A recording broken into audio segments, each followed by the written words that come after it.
Break అయిన చూస్తున్నాం. Phone tapping కేసులో ప్రధాన నిందితుడిగా ఉన్న స్పెషల్ ఇంటెలిజెన్స్ బ్యూరో మాజీ చీఫ్ ప్రభాకర్ రావు మరింత విచారణ వేగవంతం పుంజుకుంది. ఇక ఈ కేసులో A1గా ఉన్న ఆయన్ను ఇటీవల సిట్ అధికారులు ప్రశ్నించారు. తాజాగా నేడు మరోసారి ఆయన సిట్ విచారణకు హాజరు కాబోతున్నారు. హైదరాబాద్లోని జూబ్లీహిల్స్ పోలీస్ స్టేషన్లో ఏర్పాటు చేస్తున్న సిట్ కార్యాలయంలో ఈరోజు విచారణ జరగనుంది. ఇప్పటికే సిట్ అధికారులు నిందితులు సాక్షుల నుంచి వాంగ్మూలాలను నమోదు చేసిన నేపథ్యంలో వాటిని ఆధారంగా చేసుకుని ప్రభాకర్ రావును మరింత లోతుగా ప్రశ్నించబోతున్నట్లు సమాచారం.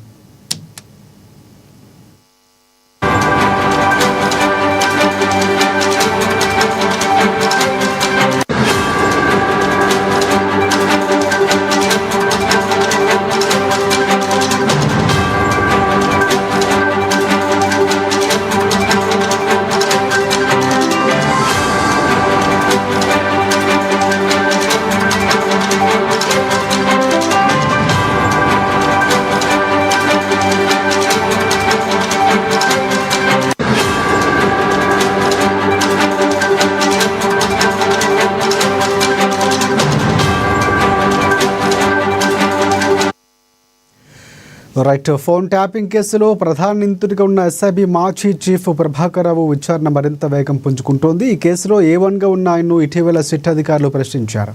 తాజాగా నేడు మరోసారి ఆయన సిట్ విచారణకు హాజరు కాబోతున్నారు. హైదరాబాద్లోని జూబ్లీహిల్స్ పోలీస్ స్టేషన్లో ఏర్పాటు చేస్తున్న సిట్ కార్యాలయంలో ఈరోజు విచారణ జరగనుంది. ఇప్పటికే సిట్ అధికారులు నిందితులు సాక్షుల నుంచి వాంగ్మూలాలు నమోదు చేసిన నేపథ్యంలో వాటిని ఆధారంగా చేసుకుని ప్రభాకర్ రావును మరింత లోతుగా విచారించబోతున్నట్లు ప్రశ్నించబోతున్నట్లు సమాచారం.